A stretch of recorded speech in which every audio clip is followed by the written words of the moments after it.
وهدى ورحمة للمؤمنين. اعوذ باللہ من الشیطان الرجیم، بسم اللہ الرحمن الرحیم۔ آیت نمبر ہے 275۔ الذین، وہ لوگ، یأکلون الربا، جو کھاتے ہیں سود، لا یقومون، نہیں وہ کھڑے ہوں گے، کہاں کھڑے ہوں گے؟ قیامت کے دن، الا کما یقوم الذی، مگر جیسا کہ کھڑا ہوتا ہے وہ شخص، یتخبطہ الشیطان من المس، جس کو خبتی بنا دیا ہو شیطان نے چھو کر۔ یعنی اللہ تعالیٰ یہ کہہ رہے ہیں کہ باوجود اس کے کہ وہ لوگ یہ جانتے ہیں یہ کتنا بڑا، کس بڑے درجے کا یہ گناہ ہے اور کتنی شدید اللہ کی ناراضگی کا کام ہے، یہ جانتے ہوئے بھی جو شخص سود کا کام کرتا ہے وہ قیامت کے دن کیسے اللہ کے سامنے کھڑا ہوگا؟ جیسے شیطان نے اس کو چھو کر خبتی بنا دیا ہو۔ شیطان نے چھو کر خبتی بنانے کا مطلب یہ ہے کہ بعض دفعہ ہم محاورت کہتے ہیں نا کسی انسان کو کہ اس کے اوپر شیطان آ گیا ہے، کہ عجیب الٹی سیدھی حرکتیں کر رہا ہے، کہتے ہیں نا ہم لوگ کہ اس کے اوپر تو شیطان آ گیا ہے، اس کو کوئی ہوش نہیں ہے اپنا۔ تو وہ لوگ جو یہ سودی کام کرتے ہیں وہ ایسے لوگ ہیں جیسے جن کا دل جو ہے نا شیطان نے اپنی مٹھی میں کیا ہوا ہے، شیطان کا پورے قابو میں ہیں وہ لوگ۔ اور وہ قیامت کے دن کیسے کھڑے ہوں گے؟ ایسا انسان جس کو شیطان جس کے اوپر آ جائے تو وہ جیسے بالکل پاگل انسان جو ادھر ادھر مارا مارا پھر رہا ہے اور جو اپنا گریبان چاک کر رہا ہے، منہ سے جھاگ گری، اس کا حالت خراب ہے، وہ مطلب کوئی حال نہیں اس شخص کا، خبتی جیسے کسی نے آپ کو چھو کر خبتی بنا دیا ہو، پاگل کر دیا ہو۔ تو اللہ کہتے ہیں ایسے لوگ جو سود کا کام کرتے ہیں قیامت کے دن اس طرح سے پریشان حال کھڑے ہوں گے جیسے شیطان نے ان کو چھو کے پاگل بنا دیا ہے۔ دیکھیں یہ جو مال کا لین دین ہے، مال ایک نعمت بھی ہے، ہماری ضرورت بھی ہے، لیکن اس کو حاصل کیسے کیا جائے گا؟ اس میں پہلے نمبر پہ یہ چیز دیکھی جائے گی کہ کیا حلال ہے اور کیا حرام ہے۔ یہ ایک مسلمان کے لیے نا یہی چیز کافی ہو جانی چاہیے کہ اللہ نے اس کو حرام کر دیا ہے۔ کیونکہ ہم سب آخرت پہ یقین رکھنے والے ہیں، ہمیں اس دنیا میں جو بھی کام کرنا ہے ہمیں یہ دیکھنا ہے کہ آخرت میں ہمیں اس کا کیا نتیجہ ملے گا۔ یہی وجہ نا کہ ہمارا عقیدہ ہے، ہمارا ایمان کا لازمی حصہ ہے آخرت پر ایمان۔ تو ہمیں صرف اس دنیا میں ہی نہیں جینا کہ یہاں پر ہی کسی طریقے سے مال کما لیں، یہیں پر دنیا بنا لیں، گھر بنا لیں، آسائشیں پیدا کر لیں اور یہیں پر ہی جیتے رہیں۔ یہاں ہمیشہ ہمیں نہیں رہنا۔ ایک مسلمان اپنی زندگی کے ہر معاملے کو کیسے طے کرتا ہے؟ آخرت کو سامنے رکھ کر۔ اور ہمیں ہر حال میں یہ دیکھنا ہے کہ جو بھی میں کام کر رہی ہوں اس میں آخرت جو ہے ہماری وہ تو نہیں خراب ہو رہی۔ اور نبی صلی اللہ علیہ وآلہ وسلم نے ہمیں کیا کہا ہے، کیا تعلیم دیا ہے کہ جس چیز میں شک پڑ جائے نا اس کو چھوڑ دو۔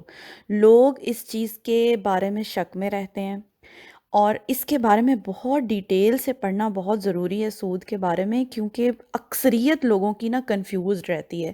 ہمیں اپنی ضروریات کے لیے بعض دفعہ قرض لینا پڑتا ہے، نہ صرف ملک کے اندر بلکہ ویسٹ میں بھی جو لوگ رہتے ہیں وہ اکثر یہ سوال پوچھتے ہیں کہ ہم گھر لے لیں، ہم گاڑی لے لیں، کیا ہم بینک سے لون لے لیں؟ تو مطلب ہر ایک کو ضرورت پڑتی ہے اور یہ ہمیں زندگی میں پیش آتا ہے معاملہ۔ تو اس کے بارے میں کم از کم ہر مسلمان پر لازم ہے کہ وہ بیسک نالج رکھتا ہو، تاکہ ہمیں اس چیز کا علم ہو کہ اگر ہم نے اپنے پیسے بینک میں رکھوائے ہیں، اس کے اوپر سے پیسے آ رہے ہیں، یہ جو سیونگ سرٹیفکیٹس لوگ لیتے ہیں، بہت دنیا لیتی ہے، اصل میں مسئلہ یہ ہے کہ سمجھ کی کمی ہے، جہالت ہے، لوگ پڑھتے نہیں ہیں۔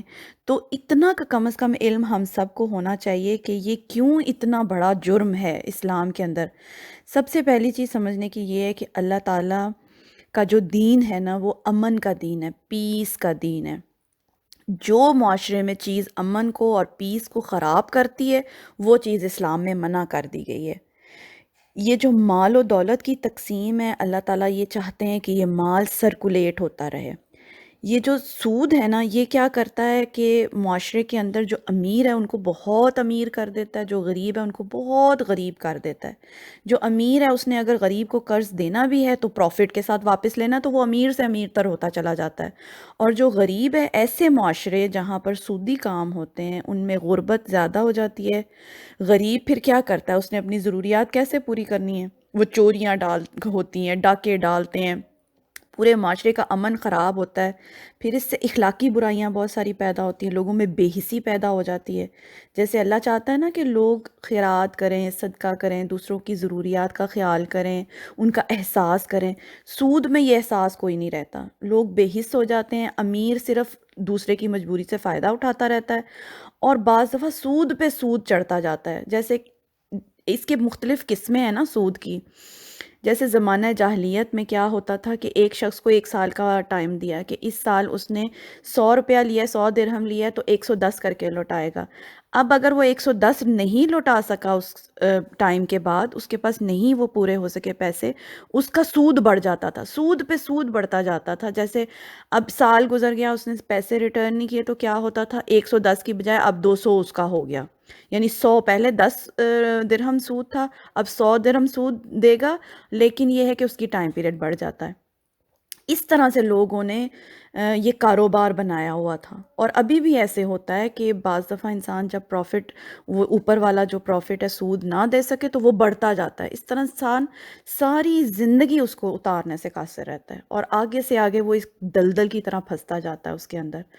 تو ایک میں آپ کو لنک بھیج رہی ہوں، جنگ کے اندر یہ ایک لنک، ایک نا آرٹیکل آیا تھا اس کے بارے میں، آپ ضرور اس کو پڑھیے گا۔ جو لوگ زیادہ جاننا چاہتے ہیں، جن کے پیسے بینکس میں پڑے ہیں، یا جو یہ سرٹیفکیٹس وغیرہ لیتے ہیں، یا جو گھر کے لیے قرضہ لیتے ہیں، ان کو تھوڑا سا ڈیٹیل سے اس کے بارے میں جو ہے نا پڑھنا چاہیے۔ تو میں وہ آرٹیکل بھیج رہی ہوں، آپ وہ ضرور پڑھیے، کوئی کوسچن ہو تو ضرور پوچھ لیجیے گا۔ انشاءاللہ آیت کو بعد میں کمپلیٹ کریں گے، آج کے لیے اتنا ہی۔ سبحانک اللہم و بحمدک، اشہد ان لا الہ الا انت، استغفرک و اتوب الیک۔